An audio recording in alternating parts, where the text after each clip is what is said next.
Hey guys, my name is Barry and it's time for another kicking of the week, and today I want to show you how to make a kick that you could possibly hear in a Riot Shift track.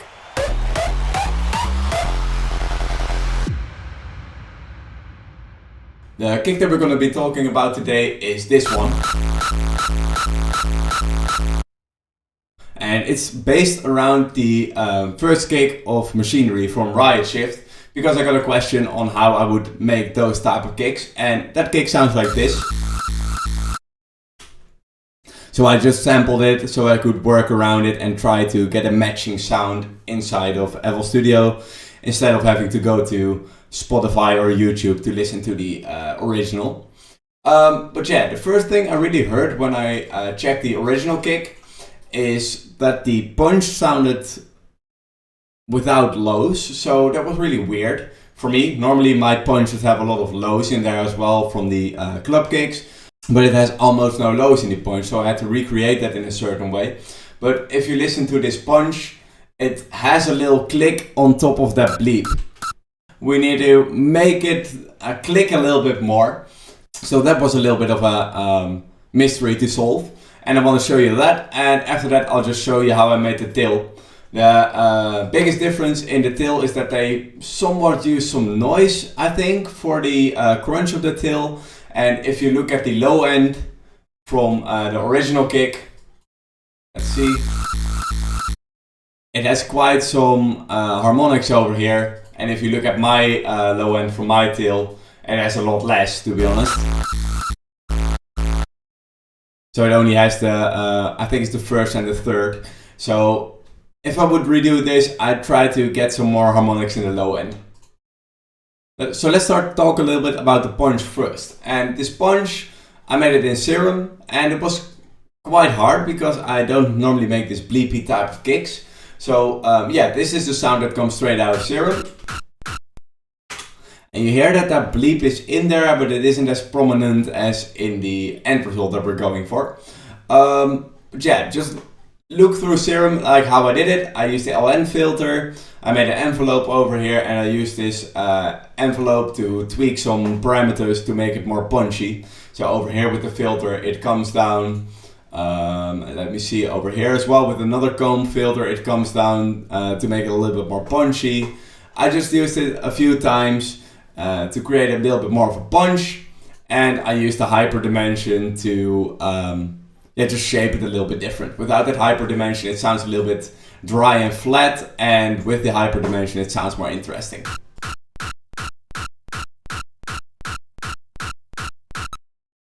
It's a subtle difference, but I think it really just makes quite a difference. But yeah, I'll just include this preset to when I get to 1,000 subs. So if you want to get this preset and you haven't subscribed yet, please subscribe to the channel, it will help out a lot. After the sound comes out of Serum, I had to push up that bleep a lot more. So that's what I did over here. And I just cut some frequencies and I distorted it quite much. And then it sounds like this. So then we're getting there. It's starting to sound bleepy like how we want it to be. Also, because the punch from the original has no low end, I started to use the tone to cut off the lows from this sound. So maybe I would get a similar sound as the original. So if I pull this down, there's still some lows, and pulling this up, you're gonna get more to that punch without low end. So after I applied the effects on this channel, I tried to layer it a little bit to get some more clicks, and I layered it wrong twice. So yeah, I just ended up sending this one to a bus, but the other sound isn't going through the bus. So these effects on here are basically just on the normal Serum. So this sound goes through this bus, this single bus. And over here I try to make it bleep even more. So I'm cutting some frequencies that I hear are a little bit less useful. And again, I'm distorting it, but this time I'm a little bit more subtle with the distortion. So then we go from this sound to this sound. It just brings out the bleep a little bit more, but keeps it a little bit distorted. After that I added a kick 2. And this kick 2 is basically just there to give that snap that I was missing. but it also gives a lot of low end back to this punch. But the punch didn't have low end in the original, so we had to cut that off again. So yeah, I just took this kick too, made sure it was in phase with our Serum punch, and then I got to work again with making it a little bit more bleepy, just a tiny bit. And over here I'm using this tone again to cut off these lows from this punch that we're creating. So let me turn on the effects, and yeah, just this extra filter doesn't do too much. It's just making it a little bit more bleepy. And then this one is a quite harsh distortion that takes away that lows. And it's also helping us out, creating a little bit of a click in the beginning of the punch. I'll turn it on and off so you can really hear the difference.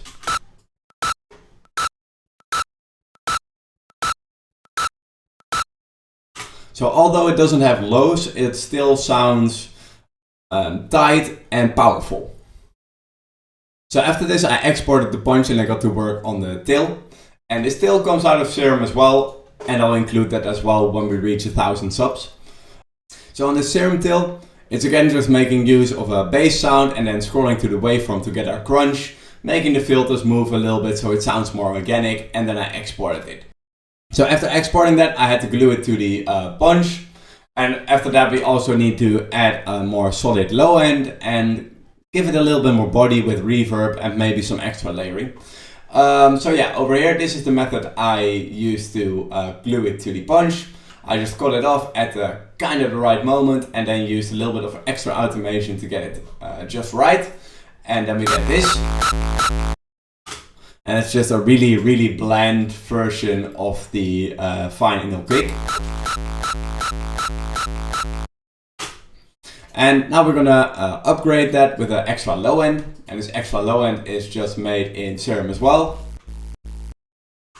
And it's quite noisy. And that noise was in there just because I hear that noise as well when I was listening to the original kick.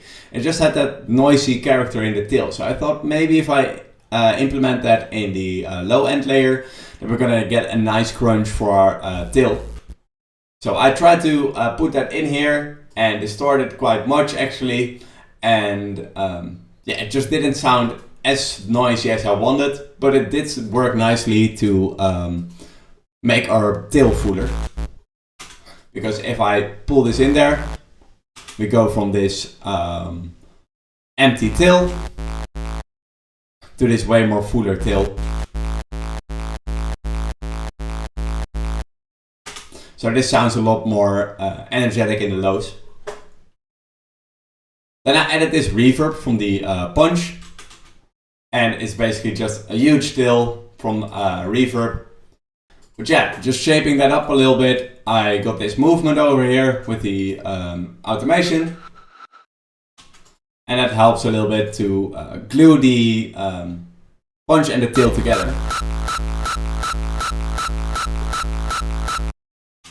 And it sounds nice, but it wasn't as full as I wanted. And apart of that, it doesn't sound as noisy as the original. So I added this really, really noisy layer. And I think the only difference with my kick and how Riot Shift approached theirs is that they went way more extreme with their amount of noise that they're putting in there. But yeah, this is that noise tail that I made. And this noise is just making the entire character of our crunch over here. Over here it's just a distorted sine, and with that noise, it's really making it gritty. So yeah, just making some parameters move with the LFO again to kind of create some movement, but I didn't even end up using a second oscillator. So after exporting that, that's over here. And I just layered that in the tail. Again, making sure that it's in phase with the other layers, or at least as good as we can get it. And then I raised it up to the right amount of volume. And that's really helping to create an aggressive tail for this kick. And then after limiting, we're done. Now, since I got a question on limiting, I want to elaborate this part a little bit. Well, when you're having a kick and this kick is finished right now, for example. So it looks like this. When you're exporting a kick with this amount of movement, it just makes it a little bit less loud in the end. When you're mastering it, it just has too much dynamics, so it will sound less loud. And now that can be positive or it can be negative. That's just a personal opinion nowadays. But yeah, the thing that I like to do when I have my kicks finished is just limiting them. And limiting them is just going to take away all the top of the movement, all the transients. So we're going to get a nice brick, and the brick is going to be way louder than a non-limited kick. So to just show you, there's nothing really too much to it, like I answered the question in the comments. I'm just taking a limiter, and what I'm doing is over here we got some space, and I'm just going to make that space a lot more small, and we're going to push this through the 0 decibels.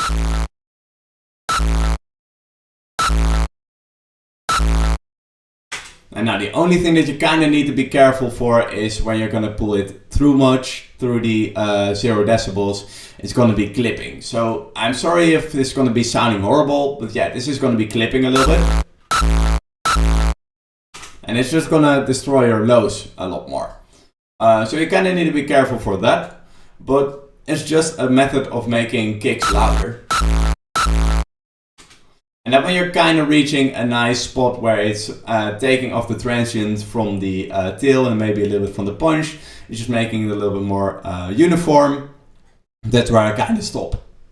So instead of having that normal non-limited kick, we are going to get this. And this is just going to get way louder when you're going to master this. This is going to sound even louder. And that's the reason why I limit my kicks when I'm done with it.